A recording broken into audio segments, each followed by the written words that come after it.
بسم الله الرحمن الرحيم إن الحمد لله نحمده ونستعينه ونستغفره ونستهديه ونعوذ بالله من شرور أنفسنا ومن سيئات أعمالنا من يهده الله فلا مضل له ومن يضلله فلن تجد له وليا مرشدا اللهم صل وسلم على سيدنا محمد وعلى آله وأصحابه والتابعين لهم بإحسان إلى يوم الدين. In the name of Allah, most gracious, most merciful, we praise Allah subhanahu wa ta'ala, we seek His guidance and His forgiveness. We seek refuge in Allah from the evil of our souls and the wrongdoings. Truly whom Allah subhanahu wa ta'ala has guided, is rightly guided, and those who go astray will not find a guiding advocate. Our salutations, mercy, love and compassion on our beloved Prophet Muhammad, peace be upon him, his family and followers until the day of judgment. My dear brothers and sisters, I greet you with a wonderful greeting of Islam. Assalamu alaikum wa rahmatullahi ta'ala wa barakatuh. Last time, 2 days ago, I have spoken about forgiveness. And I have received quite a number of questions regarding forgiveness and people that were hurt in the process over the years. So let us try and do part 2 today of an attitude of divine, which is forgiveness. First of all, we need to acknowledge and look at the reality of life. Reality of life is that you will experience pain, frustration, there's going to be offense, loss and injury. And we know that life is filled with such experiences. Now, whether it is physical, psychological, emotional, spiritual, whether individual or in the family members, someone somewhere at some time, they're going to contribute to a negative experience that will hurt, that is going to anger, that's going to disappoint you. Someone somewhere is going to do that. Now, many individuals are journeying through life with what? With emotional, psychological stress. There's a lot of strain. Why? Because of the varieties of the past hurts. Some may have even resentments against who? Their own parents, their own relatives, or friends for that matter. Why? Because they have wronged them in the past. The pain or loss that occurs sometimes before, it was the past. Now, the event is over now.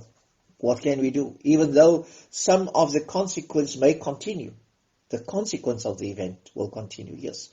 How it continues, that's important. That's the question. And for how long is it going to continue?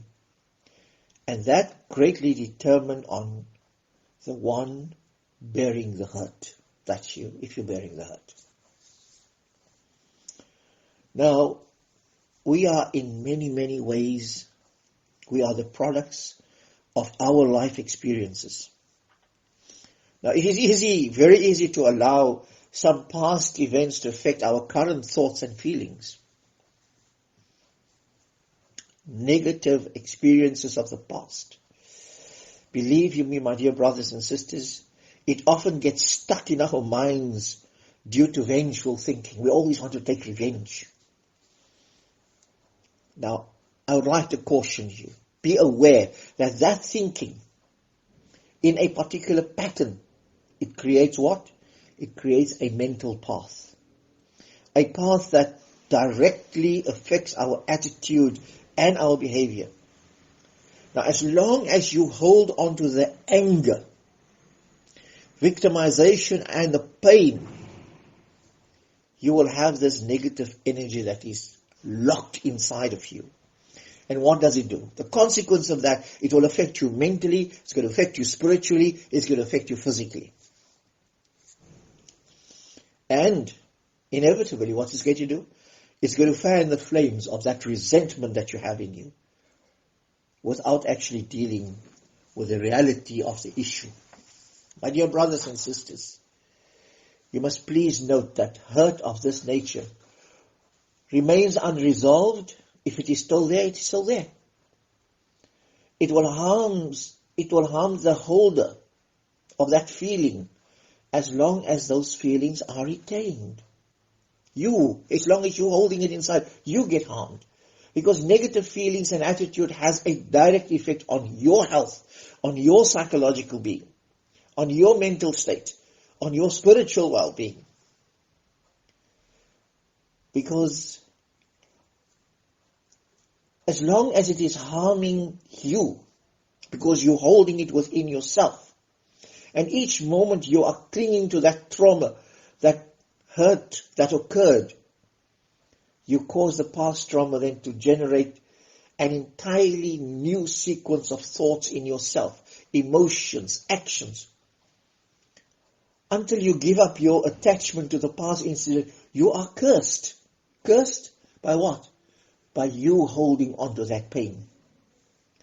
Now if you hold on to it, you're seeking revenge, you're refusing to let go, you are adding power to the negative energy and the memories. And what happens then? What is going to happen then?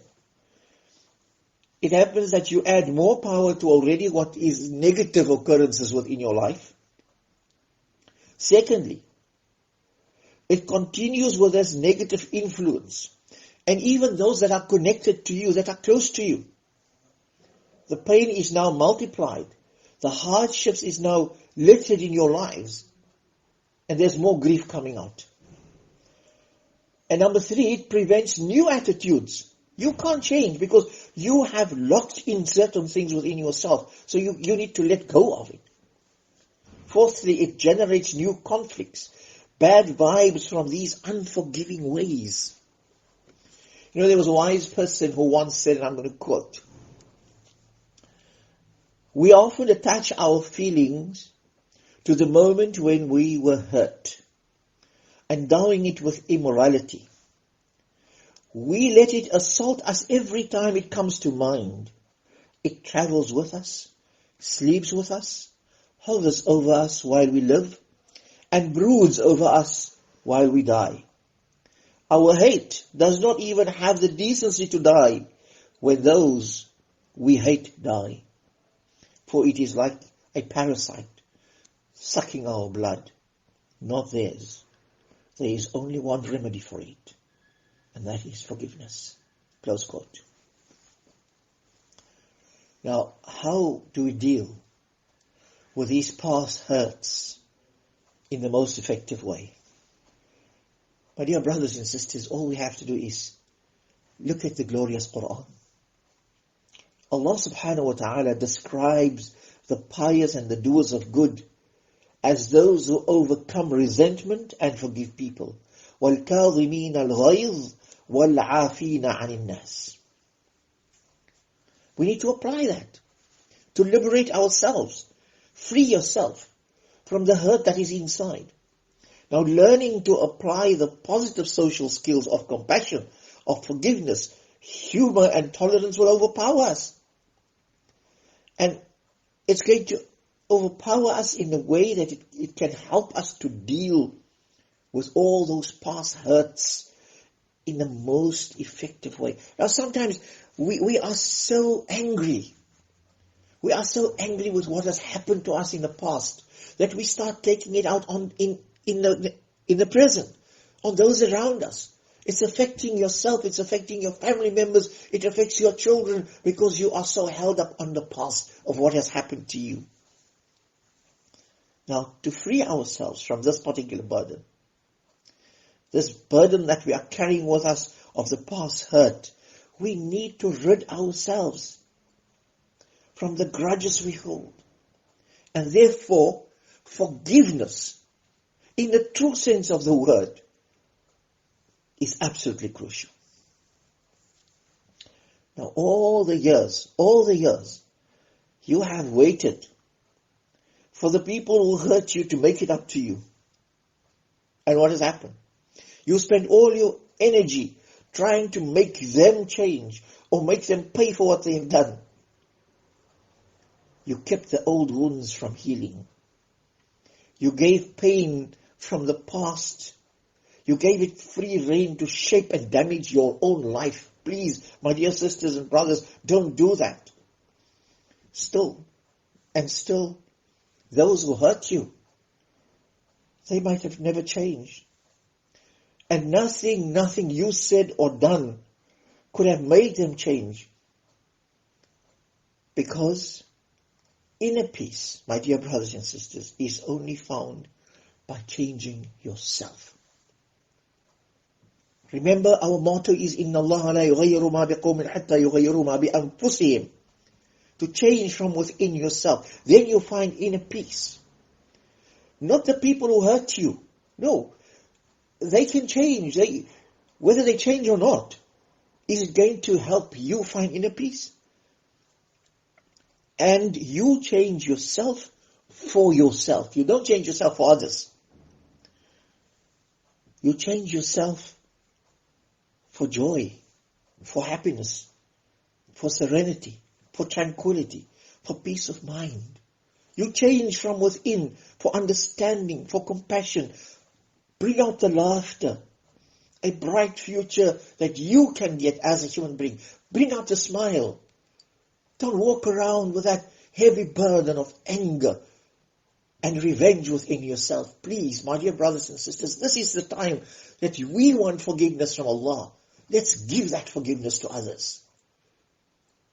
And hopefully, inshallah, if we have hurt somebody, they will forgive us. Who knows? And how to make peace with yourself, to get on with your life, is important.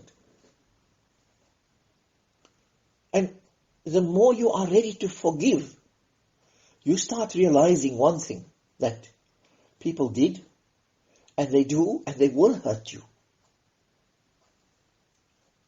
And such times, there's going to be times where we will hurt others. We too need forgiveness, just as others deserve our forgiveness. Don't you think so?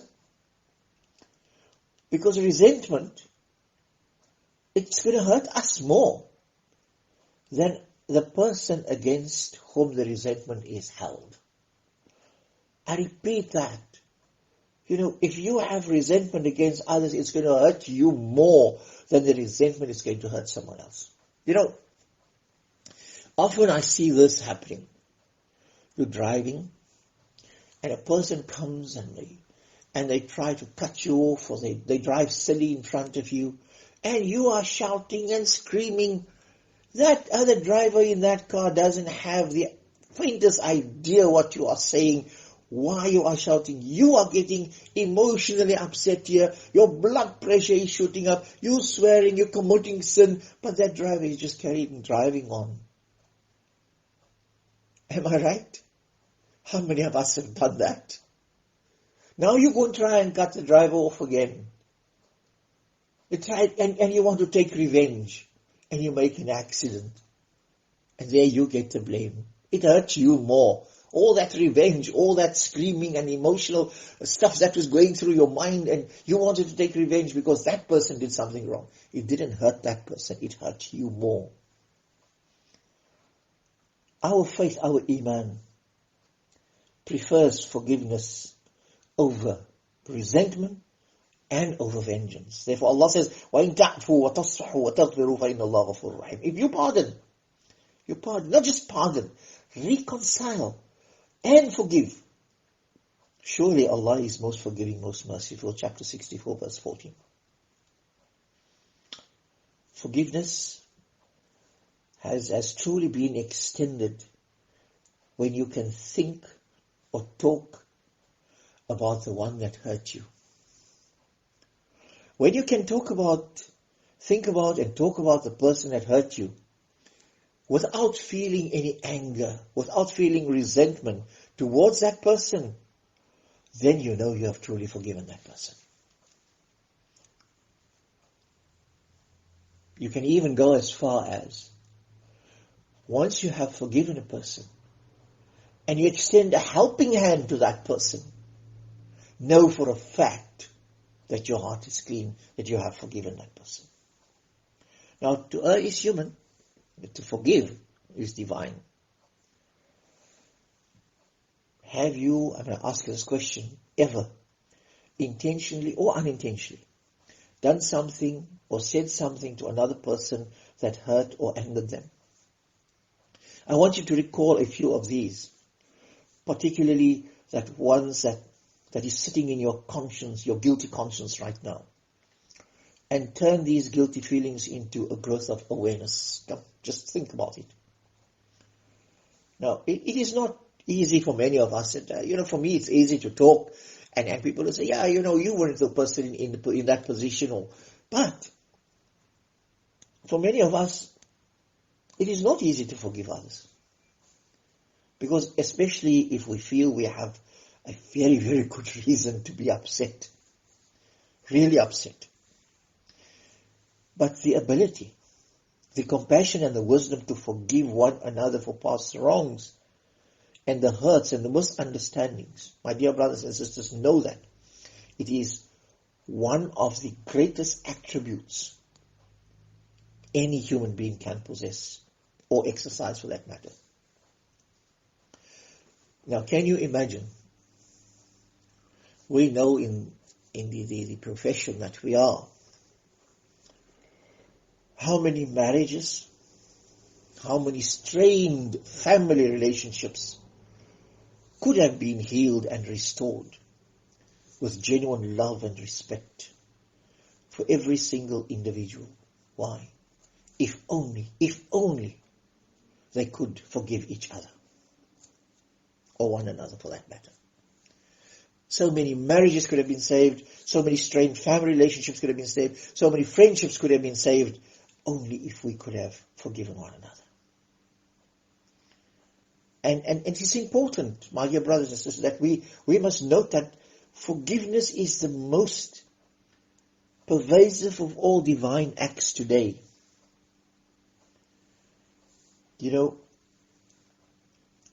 When we forgive, we may not change the negativity of the past. We may not. But we certainly can affect the future in a very positive way. Now, another thing that we must bear in mind, somebody says, okay, you forgive somebody for doing something wrong, that means you are endorsing it. No. Forgiving does not imply the slightest that you are endorsing or you are tolerating the wrong that was done to you. No. Don't get me wrong.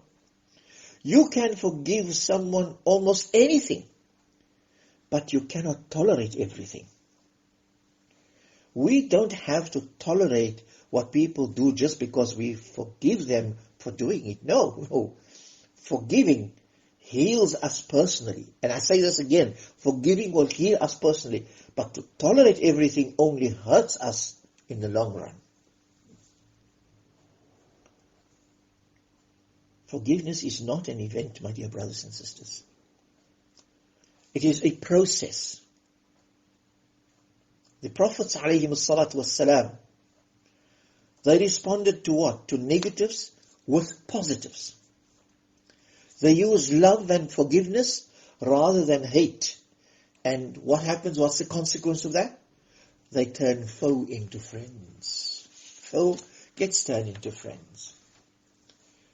And responding to negativities in such a great positive manner is no ordinary matter. It's a strength of character that is required, that is needed. Because Allah subhanahu wa ta'ala says in the Holy Quran, وَلَا تَسْتَوِي الْحَسَنَةُ وَلَا السَّيِّئَةُ ادْفَعْ بِالَّتِي هِيَ أَحْسَنُ فإذا الذي بينك وبينه عداوة كأنه ولي حميم وما يلقاها إلا الذين صبروا وما يلقاها إلا ذو حظ عظيم صدق الله العظيم. What a beautiful verse. Never can good and bad be equal, says Allah. Repel the negative with something that is better. Why? in such a manner that the person between you and whom there were animosity turns to close friendship. None shall be inclined to this except those who possess the capacity for patient perseverance and those with tremendous resolve. What a beautiful verse. Repel the negative with something better. In other words, don't fight fire with fire. And if you can do that, if you have the strength of character to do that, you'll be able to turn what was animosity into friendship. But Allah subhanahu wa ta'ala makes it very clear. Those who possesses the capacity for patient perseverance and tremendous resolve, you will be able to achieve that. So that is the answer. The answer is patient resolve, patient perseverance, tremendous resolve, and you extend a hand of friendship. Instead of harboring inside of you hate, grudge, vengeance, animosity, it only harms you. Remember, my dear brothers and sisters, that seeking forgiveness is a sign of humility. And this is what we're all doing right now. We are seeking the Almighty's forgiveness. We put our head on the ground, we raise our hands, and we say, oh Allah, please forgive. It's a sign of our humility in front of Allah. We can go to somebody and say, please, forgive me. But forgiving others is a sign, a great sign of magnanimity. It is a great sign of a person that is great to be able to forgive. Someone comes to you and say, please forgive me. I've hurt you, I've done this to you, I did the wrong to you. And that person can say, I forgive you. And that, it was what made the Prophet ﷺ the great personality. وَإِنَّكَ لَعَلَى خُلُقٍ عَظِيمٍ. Your character was of the greatest. Of the greatest. You had the greatest personality. And because of that strength of character, you could forgive all those enemies who did you harm over those years in Mecca. And you could say to all of them, اذهبوا فأنتم الطلقاء. You go, you are all free. I have forgiven you today. That, my dear brothers and sisters. In the final analysis, remember, forgiveness is not merely a set of behaviors. No. But it is rather an attitude. And it's a great attitude. An attitude of the divine. And it's an attribute of the divine. Because Allah subhanahu wa ta'ala is Al-Ghaffar, the forgiving. And if we want to live within that name of Allah, Al-Ghaffar, you know Allah subhanahu wa ta'ala's beautiful 99 names, we need to try and live within the realm of those names of Allah subhanahu wa ta'ala. Allah is Al-Ghaffar. He wants us to be forgiving people. And therefore, my prayer today, my dear brothers and sisters, is Allahumma ighfir lana wa liwalidina wa li jami'i ummati Muhammadin sallallahu alayhi wa sallam waj'alna ya Allah min al-ghafirin. Oh Allah, forgive us. Forgive our parents. Forgive the entire Ummah of Muhammad sallallahu alayhi wa sallam and grant us to be of those who are forgiving. Wa akhiru da'wana alhamdulillahi rabbil alameen.